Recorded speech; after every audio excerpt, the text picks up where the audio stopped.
The snow came early that winter, heavy, slow, and quiet. It blanketed the woods outside Dunwich Hollow in a hush so deep you could hear the groaning of trees.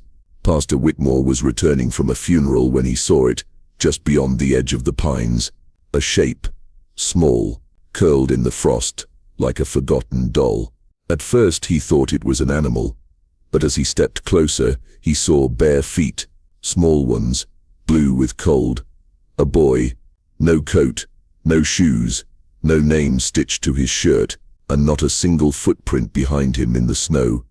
Whitmore wrapped him in his coat, hands shaking more from something unspoken than the cold. The boy's skin was cold to the touch, but not stiff. His eyes were open, wide, watching, but not blinking. And when Whitmore listened close, there was no breath, no fog on the air, no rise in the chest. Yet the boy sat up, slowly, as if waking from a dream he didn't want to leave. At the rectory, they lit the stove and tried to feed him warm broth. He never opened his mouth, never looked away. His eyes followed you, even when you turned your back. The house, usually filled with creaks and wind, felt still, like the world around him held its breath too. They brought the doctor the next morning. He checked for pulse, reflex, signs of frostbite. Nothing made sense. The boy's heart wasn't beating, but his fingers moved.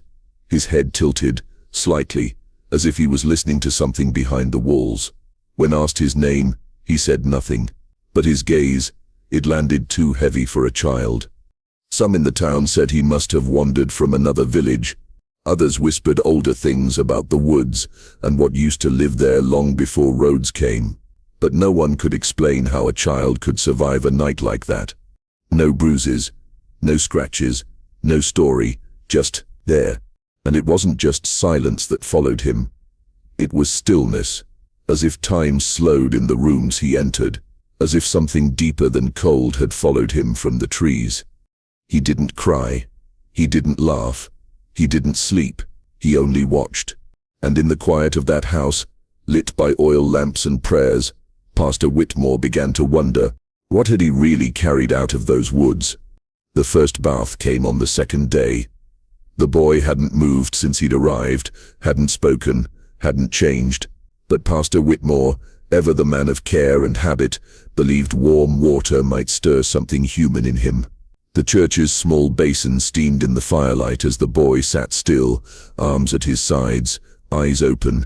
His skin was pale, almost translucent in places, and the moment Whitmore lifted the shirt from his small frame, something inside him recoiled. Across the boy's ribs were markings. Not bruises, not cuts, symbols, etched deep into the bone beneath the skin, like grooves in stone, perfectly symmetrical, 4 on each side, not wild or ragged like the scars of abuse, but deliberate, precise, almost reverent. Whitmore froze. For a long while he said nothing. He simply stared.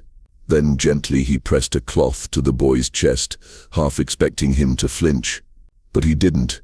The boy didn't seem to feel it at all, as if those markings had always been there, as if he had never known a time without them.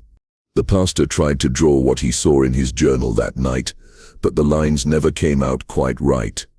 They seemed to shift in his mind, like trying to remember the shape of a shadow, so he sent for help. A physician, a man from Providence who'd seen worse, or so he claimed. But when Dr. Calhoun arrived and examined the boy, he went silent too. His fingers traced the lines like reading Braille on a tombstone. "These are not wounds," he said quietly. "They are."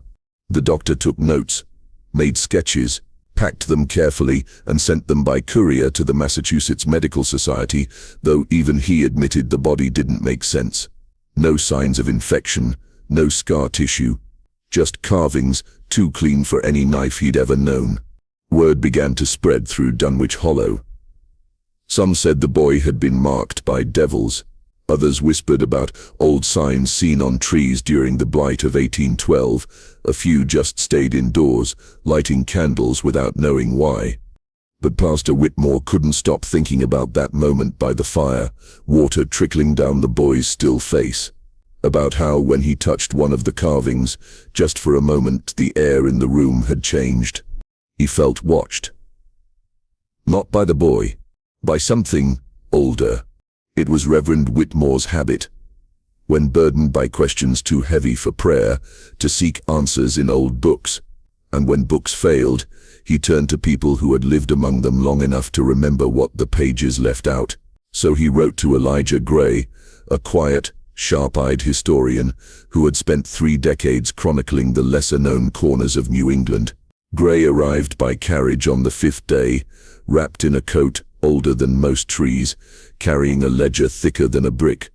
They sat in the rectory that night, while the boy lay still upstairs, silent as ever, eyes open beneath the ceiling. Whitmore poured tea. Gray declined. He opened his ledger instead, and with a finger browned by tobacco and ink, pointed to a name, Ashbury. "That sits what this land was called before Dunwich," he said, "before the maps changed. The Puritans who settled here didn't last long. No plague, no war, just stories of strange births. Still, of children who didn't cry, who stared too long, who spoke languages no one taught them. The elders didn't ask questions. They built deep cellars, dug shallow graves." Whitmore Sip's hands trembled slightly. "There are no headstones here." Gray nodded. "Because they weren't buried, like people."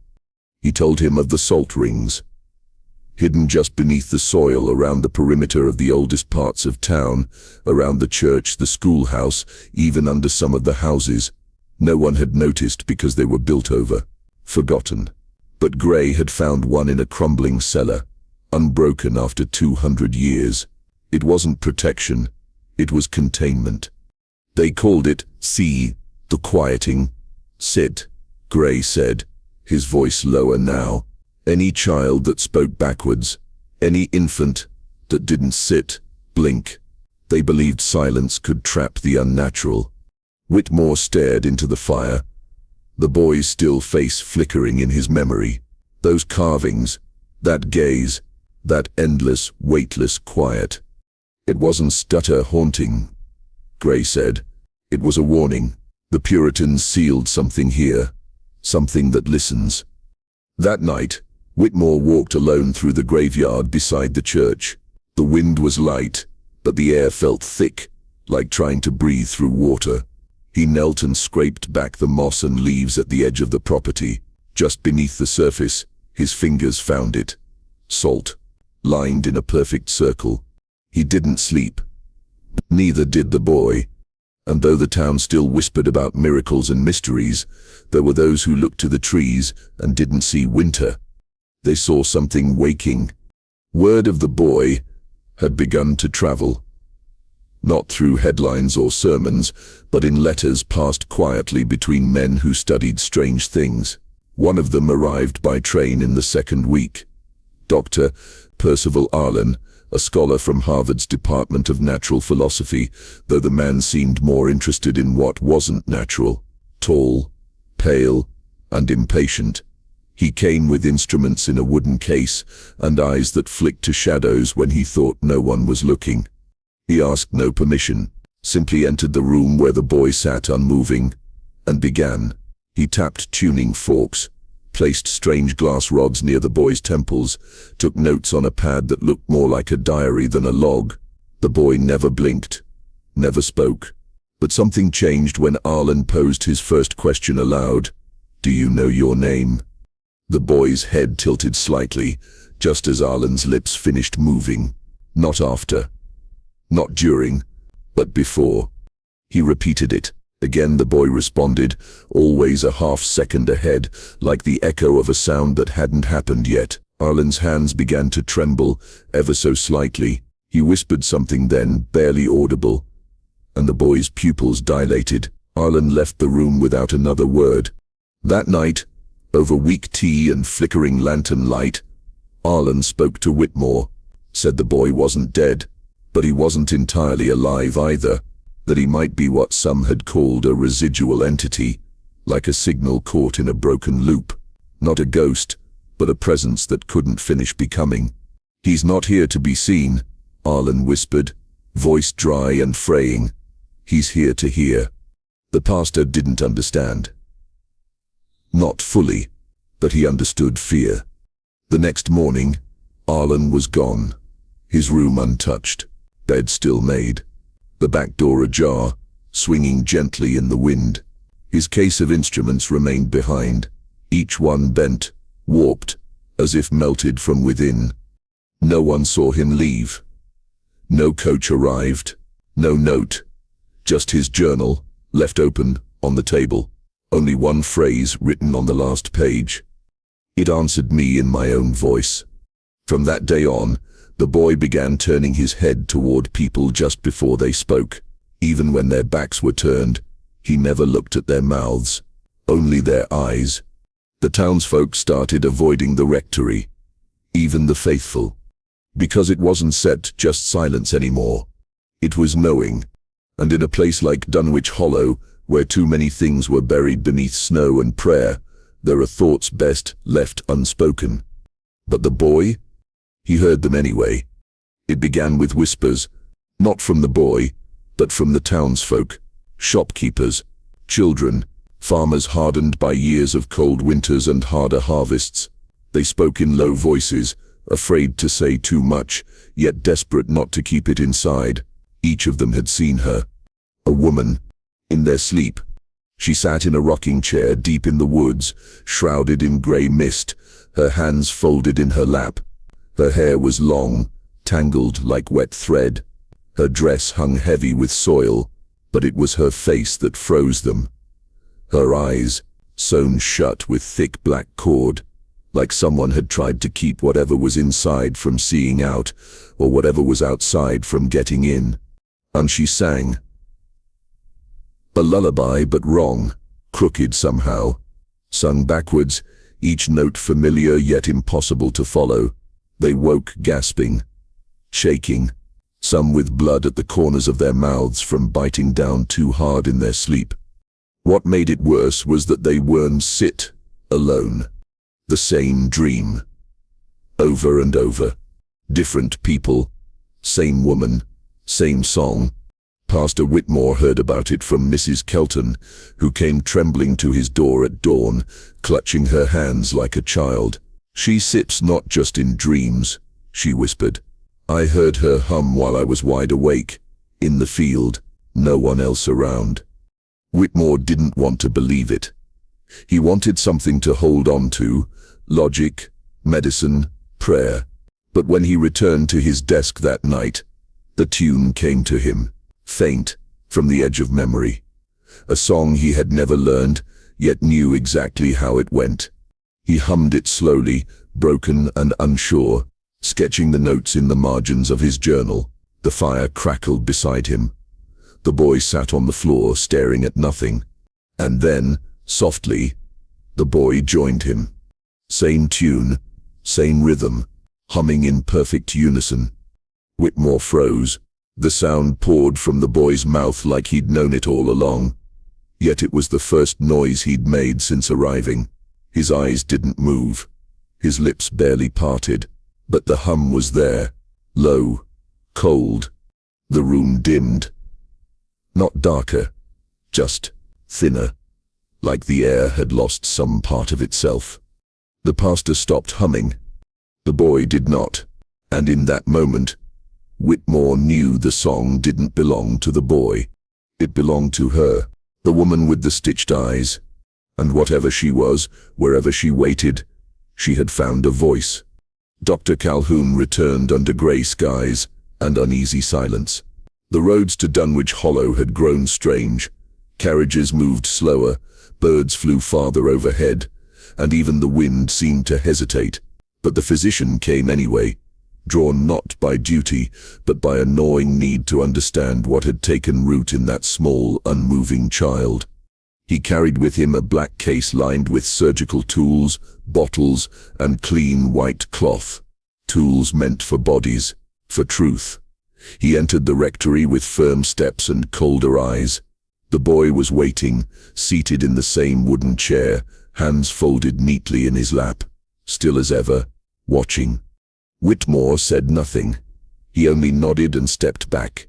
The room smelled faintly of ash, and something sweeter, decay maybe, but lighter, like flowers pressed too long between pages. Calhoun opened his case, prepared a syringe. The boy didn't flinch. His skin, cool and pale, offered no resistance. But the moment the needle touched it, just touched, it began to change. A hiss, then a curl of smoke. The metal blackened, cracked, and dissolved in the doctor's hand.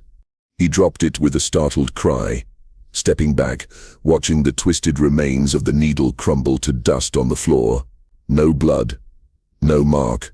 The boy hadn't moved, hadn't blinked. "What are you?" Calhoun whispered, not expecting an answer. That night, he stayed at the inn on the edge of town. He sat by candlelight with his assistant, a young man named Ellis, who'd seen worse things in city morgues. But even he looked pale, shaken. Neither of them spoke much. Calhoun wrote in his journal long into the evening, pages filling fast with questions that turned into confessions. The boy wasn't human. Not in body, not in form. Something in him didn't exist in flesh or bone. The needle had met more than skin. It had met something older. Ellis went to bed early, said he felt cold. By morning he was dead. They found him in the small room upstairs, the covers undisturbed. No sign of struggle, no wounds. Just his face, twisted in terror, mouth open wide as if still screaming in silence. The journal was on the floor beside him. The final entry scrawled in shaking ink. "It saps not a boy. It saps an echo." When Whitmore arrived, he said nothing. He simply closed the book and covered the body. But later, in the quiet of the rectory, the boy turned his head toward the door, and for the first time, he smiled. It started just after midnight. A groan in the rafters, a sudden crack, then the dry, panicked shout of a passerby, seeing orange in the steeple window. The church, old wooden, dry as kindling, had caught fire, and not just anywhere. The flames were coming from the attic, directly above the room where the boy had been sleeping. By the time the bucket line reached the door, the heat had already warped the front pews. The bell rope had snapped clean in two. Smoke poured through the chapel like something alive. But when they forced the attic door open, what they found stopped them cold. The fire hadn't spread. It circled, and in the very center stood the boy, still, silent, eyes open wide, reflecting orange. The floor beneath him was blackened to a perfect ring, the wood beneath his bare feet charred like coal, but not a single ash lay beyond it. Not a spark on the walls, not a single lick of fire had touched anything else. The boy was unharmed, his clothes untouched. He didn't cry, didn't cough. He simply stood there, like he'd been waiting for someone to see. One of the firefighters, a man named James Heller, lifted his camera with trembling hands, took a photograph of the scene, unsure if he should. By morning, the photo was gone. Not stolen. Not lost. Burned.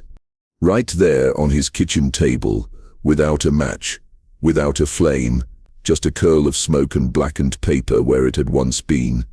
Heller never spoke of it again. Whitmore, shaken, walked the ring of scorched wood barefoot, circling the place where the boy had stood. He knelt in the ashes and whispered a prayer he barely remembered. But even as the wind cooled the black floor, the edges of the circle stayed warm. No lightning had struck. No lantern had tipped. No cause could be found. Only the boy, and the fire, and the silence between them. Some said it was a miracle. Others called it a warning. But a few began to wonder, Was the boy the reason the church hadn't burned down? Or was it that the fire had never intended to destroy anything at all, only to reveal something no one wanted to see?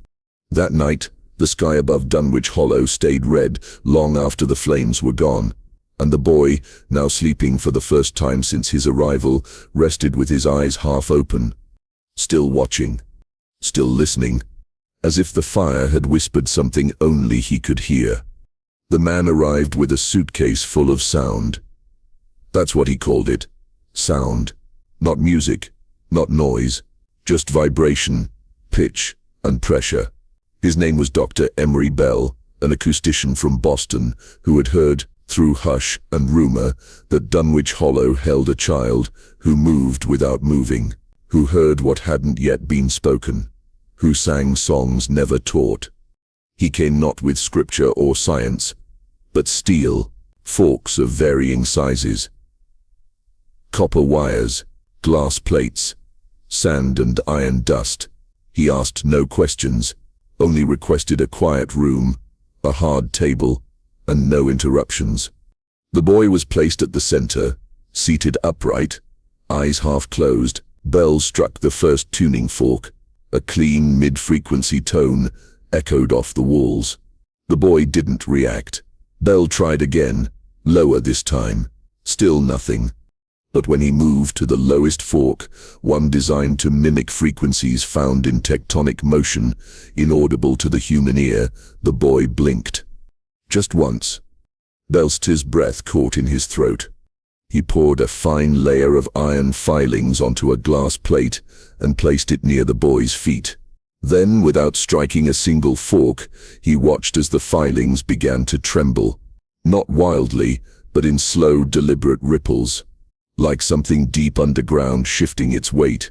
He moved the plate farther away. The filings still moved. Patterns began to form. Rings, spirals, shapes that looked disturbingly close to the symbols Whitmore had seen carved in the boy's ribs. Bell adjusted his equipment, checked for magnetic interference, airflow, even temperature shifts, but everything held steady. Everything except the space around the boy. Then he noticed his instruments, metal dials slowly turning despite no source of power. "It's not noise," he whispered. "It's resonance." The boy wasn't emitting sound in the way living things do. He was tuned, set to a frequency lower than thought itself, lower than breath or bone. Something ancient and slow, something the world had forgotten how to hear. Bell left the rectory pale and shaking. He never returned for his equipment. Later, Whitmore found a note left on Bell-Sip's bed. "He doesn't hear us. We exist inside his song." That night, the wind moved differently through the trees. You could feel it in your teeth. And when Whitmore stood beside the boy, he could swear the very walls of the church hummed. Not loudly, not cruelly, but constantly, as if something below the surface of the world was awake again. And the boy was its echo. She had lived alone for 13 years. The townsfolk called her Widow Camden, though her real name was Elsie. Her husband had died in the river flood, long before the hollow grew quiet and strange. Since then, she rarely spoke to anyone but the grave. But on a cold evening near the end of February, she came to the rectory in her Sunday dress, eyes wide and red from more than weeping. She said the boy had been visiting her, not in dreams, not on the road, but in reflections. She'd see him behind her in windows, still as stone, staring not at her, but through her. She'd turn around. Nothing. But always when she looked back, he was closer, a little clearer. It started with the parlor mirror. Then the kettle, then the water in the basin. Always him. Always watching. Elsie didn't sleep for days. She began to draw him from memory. Dozens of sketches in charcoal, laid out in neat rows on her kitchen floor. Each one showed the same boy, but with differences. Small at first, a scar along the jaw, a new mark on his arms. In some the mouth was slightly open, revealing teeth too sharp, too many. In one, the eyes were gone completely. She didn't remember drawing that one. Whitmore came to her house quietly, at dusk, when the light was fading and the air tasted of wet iron. He examined the mirrors, clean, dusted. Nothing strange, but when he climbed into the attic, the room where Elsie said the boy lingered longest, he found an old, shrouded mirror in the corner. The sheet covering it was damp, cold to the touch. He pulled it away, and the mirror's surface gleamed from the inside. Smeared across the glass, beneath its smooth face, were small handprints. Too small for any adult, too many to count. They pressed outwards, as if something trapped beneath had tried to push through. The mirror made no sound, but Whitmore felt it, a low thrum beneath his fingertips, like the pulsing of a heart in water. He backed away slowly, breath catching in his throat. That night, Elsie burned the sketches, but the next morning, she found a fresh one by her bed. Liturgy of Fear, drawn in ash. The boy, again, standing behind her just out of reach. And this time, he was smiling. There are places in the hollow where the light doesn't quite land right, where reflections ripple a moment too late. And some say, when you're alone at night, and the house is too quiet, don't look in the mirror. Not unless you're ready to see who's looking back. The hollow began to rot from the inside out. It started with whispers, soft and steady, like wind through teeth. At first, no one believed the stories. Then they started believing too late. Mrs. Hargreaves, who ran the millinery shop, was found weeping in the road, clutching a blood-stained bonnet that hadn't belonged to anyone living. She spoke of a child she'd hidden in the cellar during the winter of '52, a child no one knew had ever been born. She said she heard it crying now, beneath her floorboards, though she'd buried the bones herself. The next day, old Bartholomew, who hadn't spoken in years, stood in the chapel and confessed to a killing. He said he drowned a man for sleeping with his wife, then wept harder when he admitted the man had been his own brother. "I see him," he whispered, eyes wide, in the boy's face, every wrinkle, every tooth. Secrets poured from the townsfolk like pus from a wound. Affairs, stolen infants, hidden sins. One by one they fell apart under the weight of what they thought no one knew. But the boy knew. He sat cross-legged in the pew each morning, eyes closed, unmoving. People began to feel watched. Not when he looked at them, but when he didn't. As though in that stillness, he was listening, tasting the lies on their breath. Whitmore kept him housed in the rectory, but it didn't matter anymore. He didn't need to move. People brought their guilt to him. They confessed without being asked. Or worse, they didn't. And paid for it in dreams, waking with blood on their hands, or vomit in their mouths, whispering names they hadn't said in decades. One man, Elias Grove, tried to leave town altogether. They found him at the edge of the hollow, eyes torn out, a smile carved into his face, on his body, written in soot, "Not forgiven." Whitmore prayed. And when the prayers failed, he screamed. The boy never answered. Some began to say the child was God's ledger, sent not to punish but to remember, to weigh the hollow's collective shame, and offer no absolution. But others whispered a darker thought, that he fed on their secrets, that every confession was not relief, but sacrifice. Still he sat, still he listened, and one by one the townspeople stopped sleeping, because in the hollow guilt didn't hide. It walked, it breathed, and in that boy's presence, it begged to be known. No one asked him to speak anymore, because in a town so full of secrets, silence had become the loudest sound of all. It started during morning recitation. 20 children, lined up neat and straight in the schoolhouse, hands folded, eyes down. Miss Penelope Rhodes led them in the Lord's Prayer, just as she had every morning since autumn. But this time, when their voices rose, something was wrong. The children spoke in perfect rhythm, yet their mouths didn't match their words. Some barely whispered, others barely moved at all. Still the room filled with a strange harmony, too full, too exact, as if some invisible conductor stood behind them, directing every syllable with unseen strings. Miss Rhodes froze. The children continued. Their tones dropped in unison, unnaturally low, reciting verses not in any scripture she knew, ancient lines, foreign cadences, and then, just before the final word, every child stopped, at once. No breath, no blink. Then they sat, smiling. Word spread fast. Whitmore arrived with Pastor Fields and a wax cylinder recorder borrowed from the college in Arkham. The next morning, they let the children speak again, this time reading from Psalms. But once more, midway through the passage, their voices deepened. The cadence changed. The words were not David's. Back at the rectory, they played the wax recording. The scratches and hiss of the device filled the room, and then the voices, dozens, then hundreds, layered, interwoven, whispering as one. But under it all, a third voice. Not child, not adult, something else.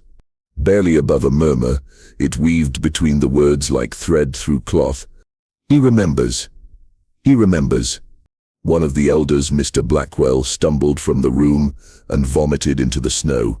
It was my father Sip's voice, he whispered, shaking. He Sip's been dead 30 years. Later, when asked, the children remembered nothing, only that their throats felt raw, and they were very, very tired. Parents began keeping their children home. School was closed.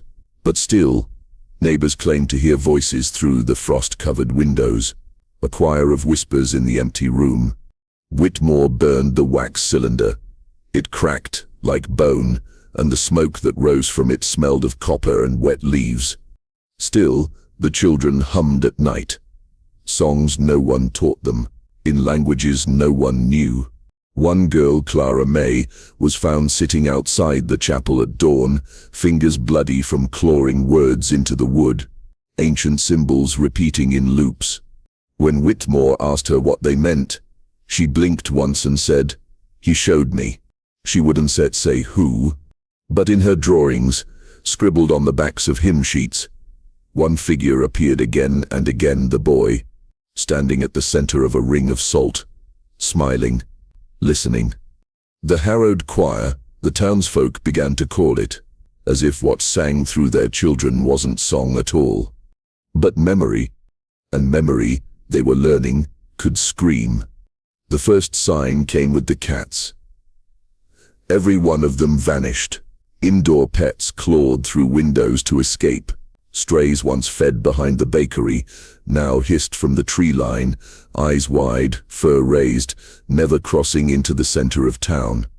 Then came the horses, stopping just short of the square, pulling against reins, frothing, eyes rolling like they saw something their riders couldn't. One mare collapsed mid-step, heart burst in her chest, hooves splayed just inches from the chapel door. The salt rings, once sacred protection, no longer held. Whitmore had ringed the church, the boys' room, even the schoolhouse steps.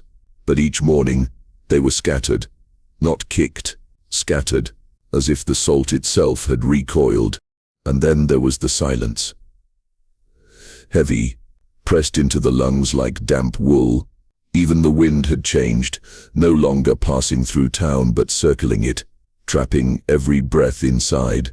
Whitmore, desperate, made the long journey to Black Barrow Hill. There, in a collapsing farmhouse, lived Obadiah Crane, the last known descendant of the Puritan founders of Dunwich Hollow. He was nearly blind, pale as milk, and smelled of vinegar and root. He didn't speak until Whitmore mentioned the boy. Then his face changed, as if a bell rang deep in his bones. Obadiah told him of a binding etched in blood and salt, not prayer, a curse sealed beneath the hollow by their ancestors, not against a demon, but against a mistake. A breach, he rasped, breath thin and rattling, something they brought into the world by accident, a frequency, not flesh, but they gave it flesh to trap it. Whitmore's voice shook as he asked what kind of flesh. Obadiah smiled, but not with his mouth. They made it into a child, so it would never age, never leave. It was supposed to expire with the cycle. 200 years. No more. That was the pact. He reached under his cot and handed Whitmore a scroll wrapped in waxed skin and twine. They missed the reckoning by 2 years. It sits late, which means it sates learning. Whitmore didn't ask what the boy was learning. Back in Dunwich, doors were now bolted with iron. Mirrors were covered. Nightmares weren't spoken aloud, for fear they'd answer back. And in the church cellar, the boy sat quietly, hands folded. Behind him, the walls began to flake, not from moisture, but from something humming just beneath the stone. Vibrations, tiny fractures. Whitmore poured fresh salt across the threshold. By morning, it was gone. All of it. It happened just before dawn. Whitmore found the boy seated on the floor of the chapel, a piece of charcoal in hand, dragging it slowly across the stone. No sound, no expression, just that single steady line, over and over, like he was remembering something through his fingers. When Whitmore knelt beside him, the boy stopped. He looked up for only a moment, eyes as still as pond water, and pointed to the ground. One word, scrawled in thick, uneven letters. Wally.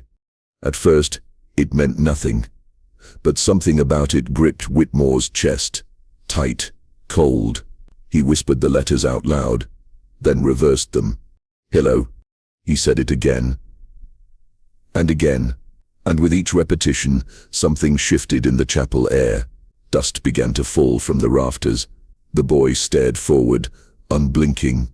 Whitmore tore through the church records. Nothing.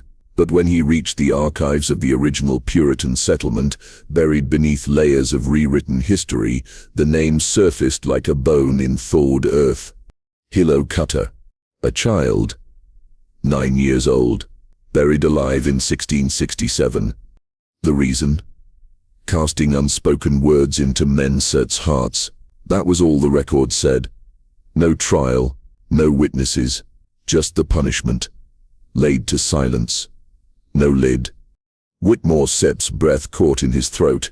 No lid. The grave was meant to let something escape. Or to keep something listening. He rode to the cemetery at dawn, his hands shaking. The old Puritan plots were almost gone, erased by time and by fear, but under a tangle of roots and salt-washed stone, he found it, a small rotted placard, half swallowed by moss. H.C. Beneath it, the soil was soft, too soft for something sealed over 2 centuries ago. Whitmore didn't dig. He couldn't. His knees buckled before he touched the shovel. But he felt it, that cold, empty space beneath him. Open, waiting. Back in town, the boy had returned to his room. On the wall now, drawn with the same charcoal, were rows of letters, backward, jagged, some bleeding into one another like they couldn't wait their turn. He hadn't just remembered his name. He was trying to speak. With charcoal. With silence. With dreams. And as the sun set that evening, something new appeared across the church windows. Condensation. Thick and strange, in the shape of letters, not written by hand, just formed, like breath pressed from the inside. WORDS. Whitmore touched the glass, heart racing. It was warm. That night, no one slept. Not because they were afraid, but because they could feel something listening when they thought too loudly. And the boy, he sat by the fire, humming, still silent, still watching. But now he knew who he was. And somehow he had never been gone. The man arrived with confidence, dressed in black and velvet, his bag of brass instruments clicking softly at his side. He called himself Percival Griggs, a phrenologist of some renown from Boston. invited by Whitmore in a desperate search for understanding. Griggs smiled at the boy, as one might smile at a specimen. Polite, detached, assured. "We measure the mind," he said, "by the shape of its house." He set the boy in a high-backed chair, the firelight low, his calipers gleaming in the flicker. The boy did not move. He never did. Griggs pressed his fingers to the scalp, whispering softly to himself, marking ridges, indentations, temples. His voice began with calm observations. Unusual cranial symmetry, pronounced frontal lobe, curious occipital structure. But then his breath caught. He leaned in closer, both hands gripping the boy's head now, eyes narrowing as if squinting into some hidden truth. "This isn't set possible," he muttered. "This isn't set one." His notes grew frantic. Lines scrawled sideways across pages. The fire cracked louder. The clock stopped ticking. And then the laughter started. It rose slowly, like a wheeze through a broken flute. His shoulders shook. His eyes widened. "He has two minds," Griggs shrieked. "Two minds, but one voice. One dreams, the other remembers." Whitmore tried to stop him, but Griggs shoved him back, clawing at his own scalp as if trying to peel something loose.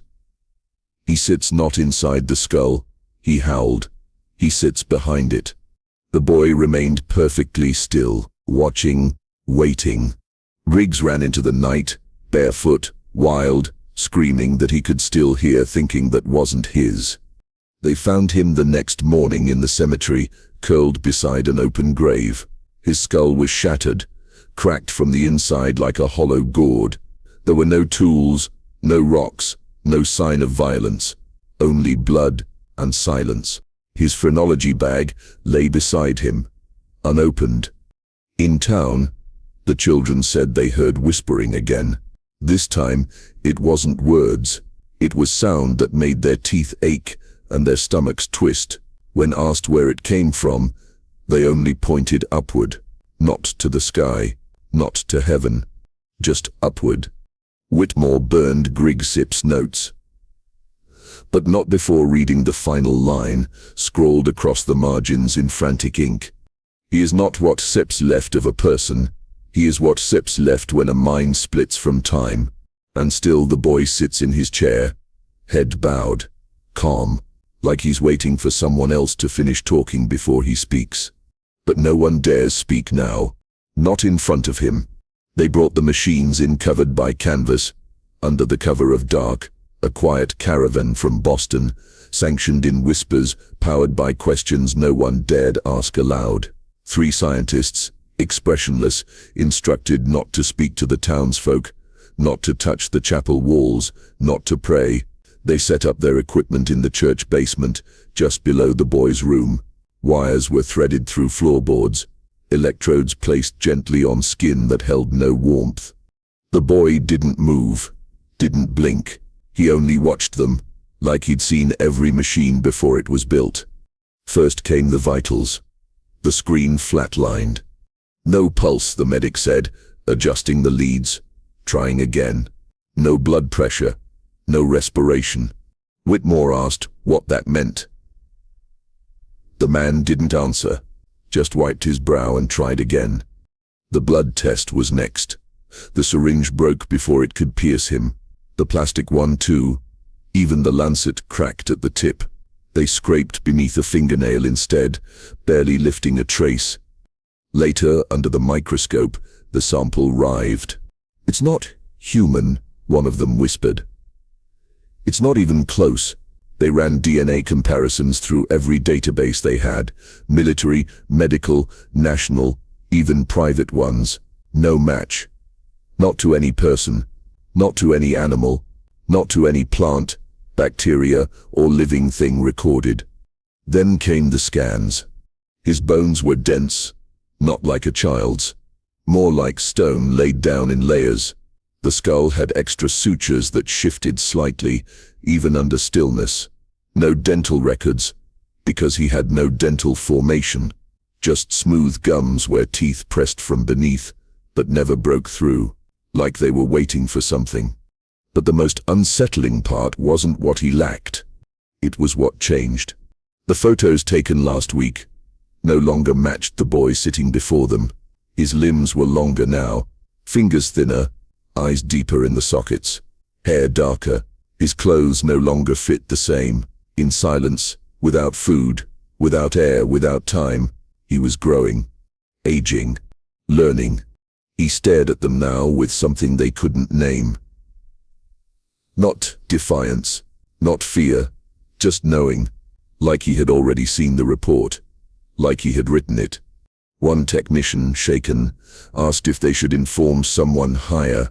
His colleague said only, inform them of what?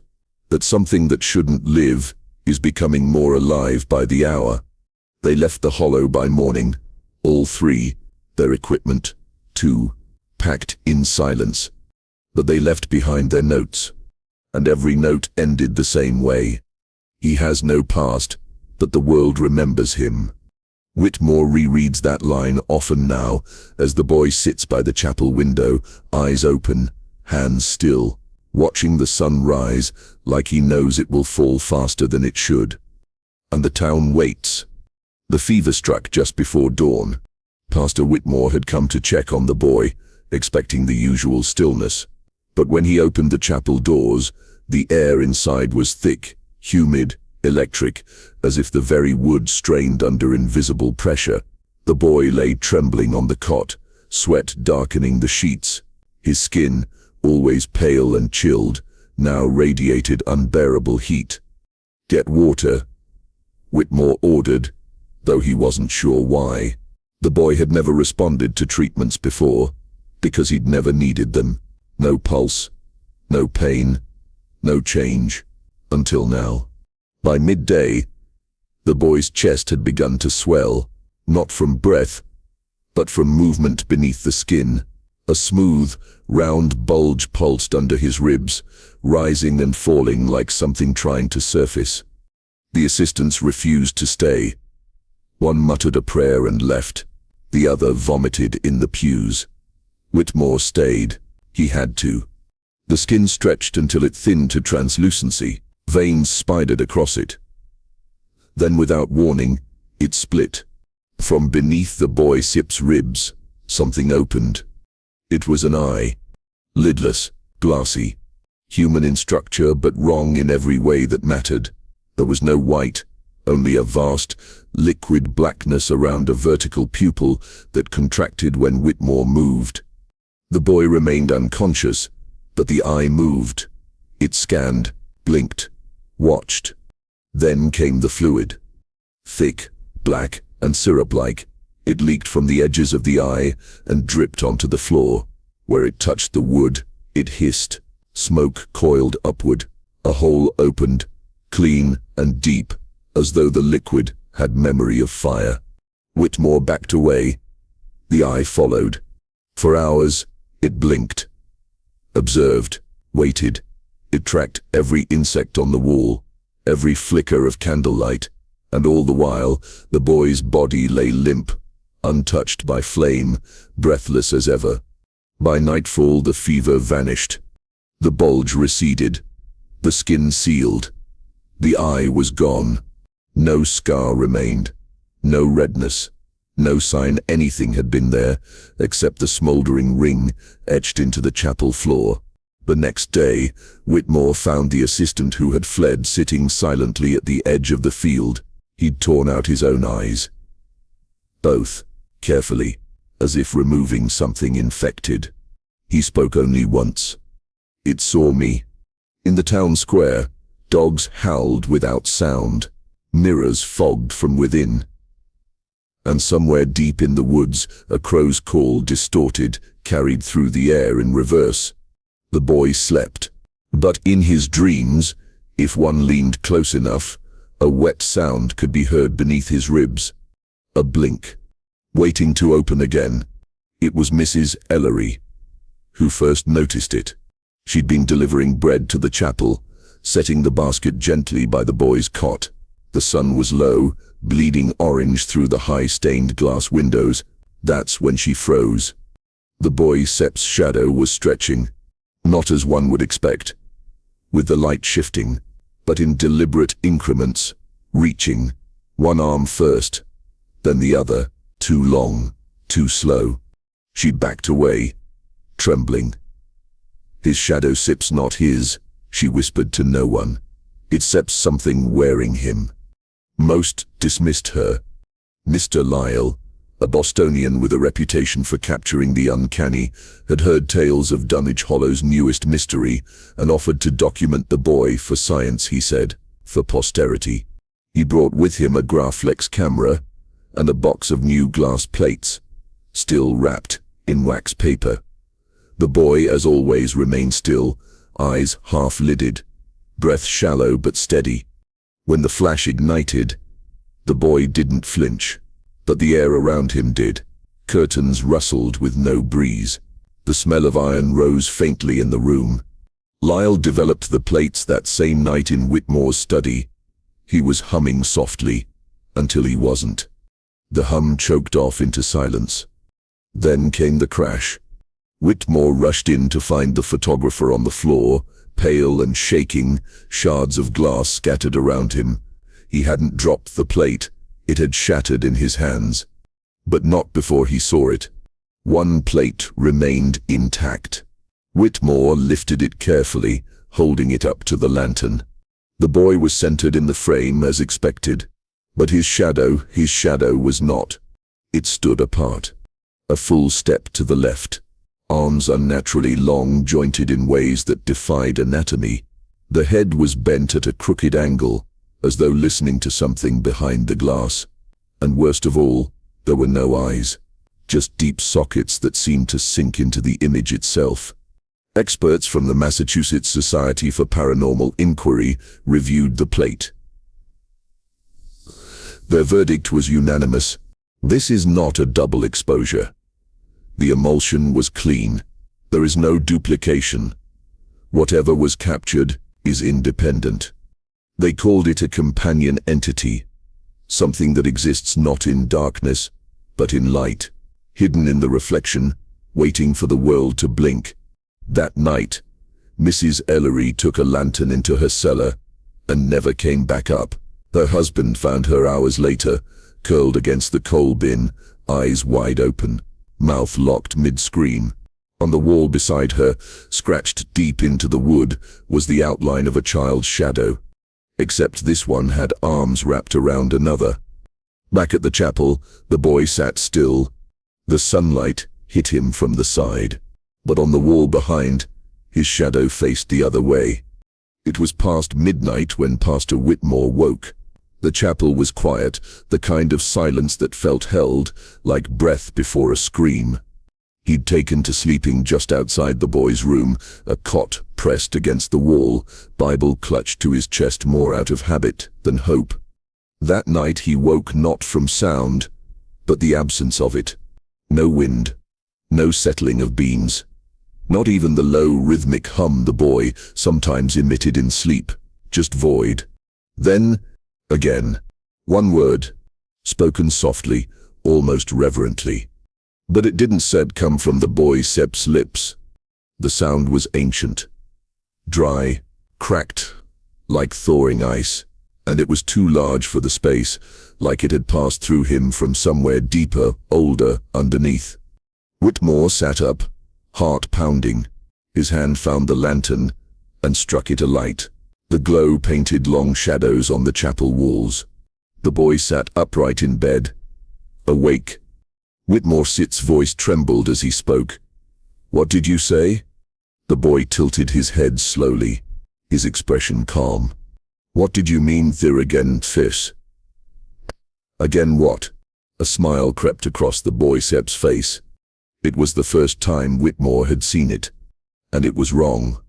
The boy's lips parted to reveal rows of teeth, too many teeth, not just in number, but in design, jagged, mismatched, some curved backward like hooks, others flat and human, familiar but not his.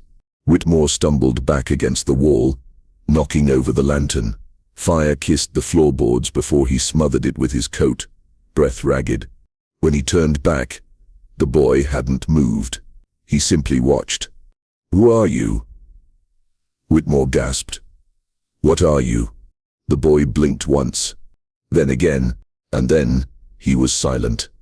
Whitmore's shaking hands reached for his Bible, clutching it like armor. "I rebuke," he began, but stopped. Because he felt it. Not fear, not evil. Recognition. Somewhere, deep in the marrow of his bones, he knew the voice, not the sound of it, but the weight, the intent. The word again, wasn't it just a statement?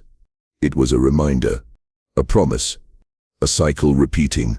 Later, when Whitmore checked the boy's pulse, there was none. When he checked his breath, there was none. But the boy Sip's eyes tracked his every movement. That smile lingered. The next morning, Whitmore sealed the chapel. No sermons, no visitors, just scripture and silence. He would write only one thing in his journal that day. He has spoken. And what he said means it Seps happened before. No one knew what it was. But that night, every clock in Dunwich Hollow stopped at the same moment. 3:33 a.m., the time the child named Hilo was buried, alive. Pastor Whitmore wasn't sleeping much anymore. His hands trembled as he traced the faded ink of the old census ledger, candlelight flickering against the brittle paper. Dust danced in the chapel's quiet air. He had requested the town archives, under pretense of verifying church records. In truth, he was searching for a name, any name that could explain him. The boy with no past, no prints, no pulse. And then he found it.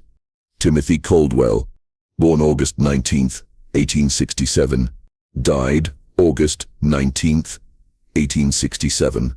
The entry was sandwiched between dozens of births and deaths, but this one made Whitmore freeze. The name matched the one scribbled on the modern intake form from the orphanage.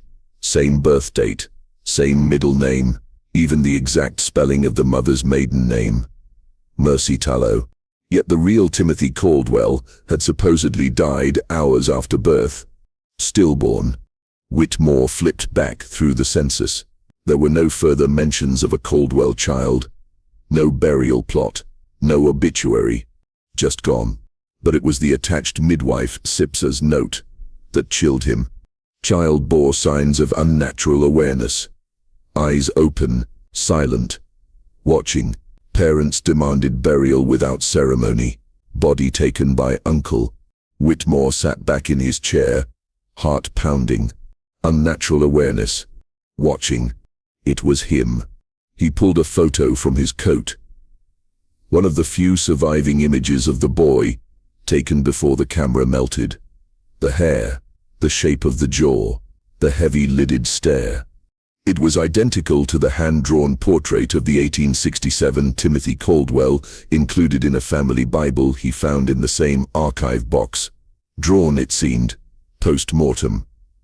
Same angle, same expression. Impossible, unless it wasn't set. Whitmore closed his eyes. If the boy had lived, he'd be over 150 years old. And yet, here he was, small, 8 years old, no aging, no decay, just returned. He pulled another record, the census from 1870.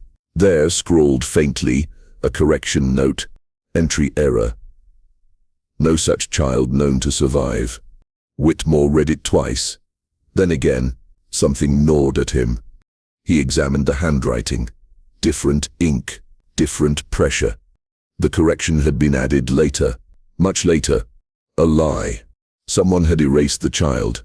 He dug deeper, found an unsigned note, tucked into a folder. He was not born. He was delivered. There is a difference. A cold sweat broke across Whitmore Sip's brow. Was Timothy Caldwell ever meant to live at all? Was this a child the world had tried to return, but couldn't? Or worse, something that had forced its way back through a forgotten seam in time? Back at the chapel, the boy sat alone. The page showed a house with no doors. Above it, a crack in the sky. Through it, something looking down, watching, waiting. Whitmore placed the census book beside his journal and wrote just one sentence beneath the entry. He sets not new, he sets not lost, he sets a continuation. The first time it rang, they thought it was the wind. At 2:13 a.m., sharp and clear, the bell atop St. Elia's Chapel let out a single toll, long, low, and mournful. Then again, and again. A slow, deliberate rhythm that echoed through the hollow, rattling windows and waking the dead silence of the night. But no one was in the tower. Pastor Whitmore stood beneath it minutes later, lantern in hand, watching the bell sway gently without its rope. The clapper struck metal with each swing, but the sound didn't match what the townspeople had heard. It was dull, lifeless. Yet when he stepped away, it tolled again, loud, vibrant, vibrating in his bones. He tried to record it. 3 different devices, all picked up silence. Not even static, just a void. By the 3rd night, the town dogs began howling. By the 5th, people reported nosebleeds, ringing ears, a pressure behind the eyes that built slowly with each midnight toll. Whitmore kept his journal tight to his chest now, hands shaking as he scribbled notes. Sound without origin. It's felt, not heard, frequencies we aren't meant to register. On the 7th night, the rope snapped. He heard it from his room. A thick, wet twang, like sinew tearing. He raced to the chapel. The frayed rope lay in a heap on the floor. The bell, still hanging, still swaying, still ringing, but no sound came through his ears. Only the rising sensation of something pushing against his soul. Inside the boy Sip's room, something stranger still. He sat cross-legged on the floor, dozens of pages scattered around him, each covered in spirals, tight, chaotic, some jagged, some impossibly smooth, each one darker than the last. Ink? No. Whitmore touched one. It was warm, oily, almost alive. The boy looked up once. His eyes weren't vacant. They were listening, not to Whitmore, but to something beneath the tolling. And then he whispered, not a word, not a name, just a rhythm. Dum, dum, the same rhythm as the bell. He was in sync.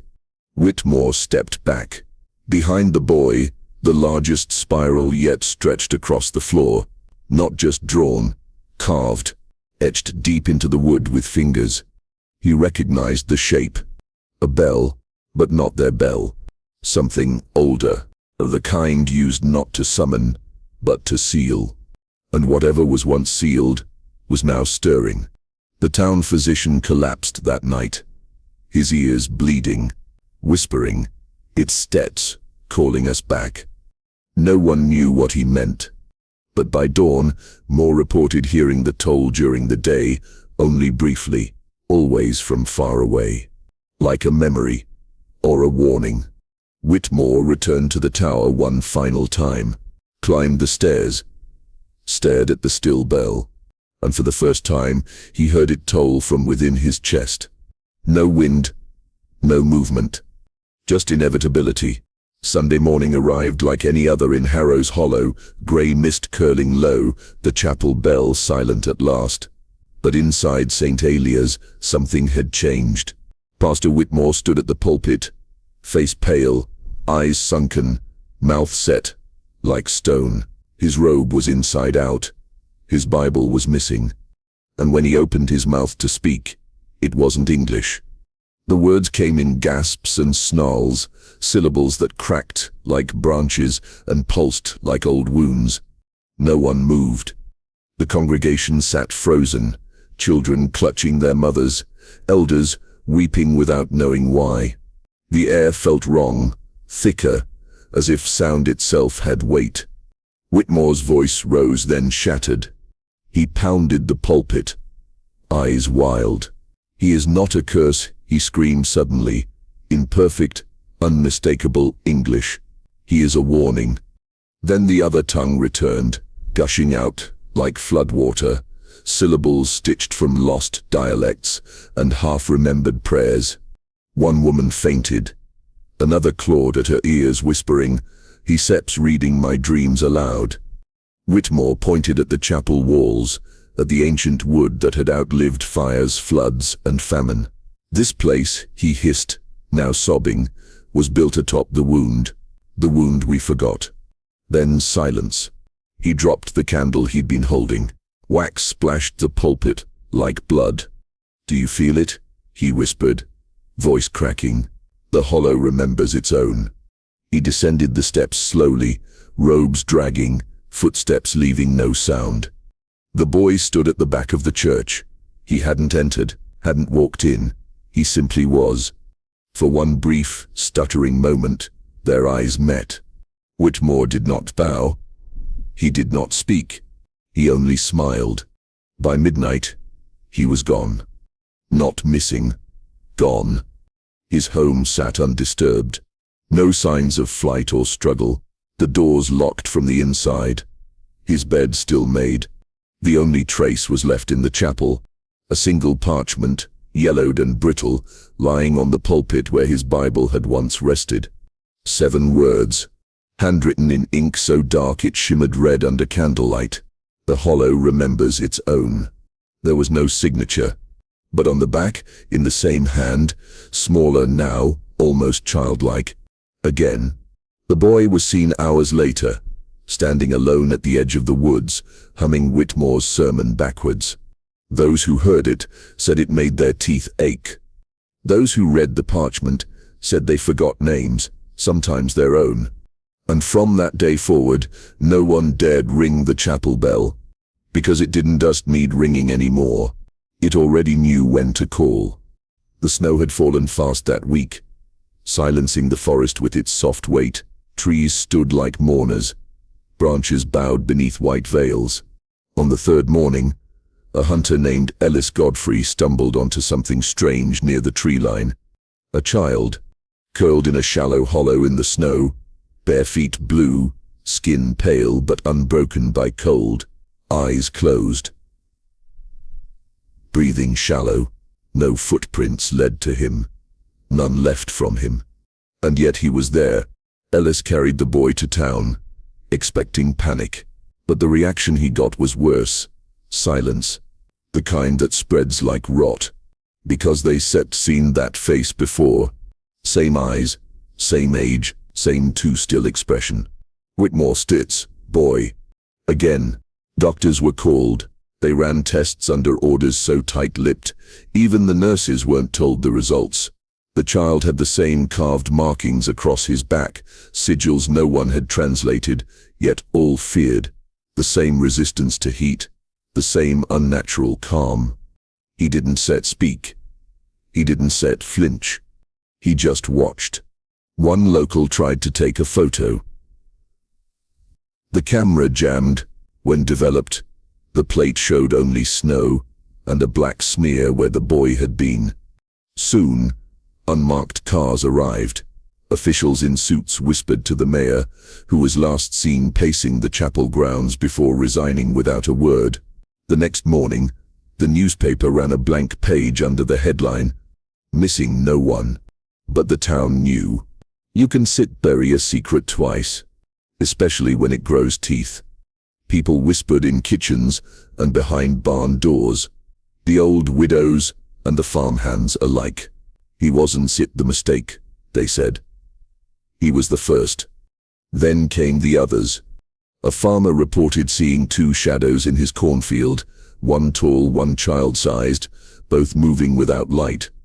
A schoolteacher claimed her classroom globe had begun to spin on its own, stopping always on the same town, Harrow's Hollow. And every morning now, children in town wake up, humming the same melody, the same lullaby sung in reverse. No one remembers teaching it to them. No one can forget the sound. The second boy was never released to foster care. Authorities claimed he was moved for observation, but no one saw the car leave. No tire tracks marked the snow. Still at night, some swear they see him on the edge of the woods just standing, staring. And sometimes just behind him, another figure moves. Smaller. Third, they say the hollow has no memory, but they are wrong. It remembers, and it is repeating.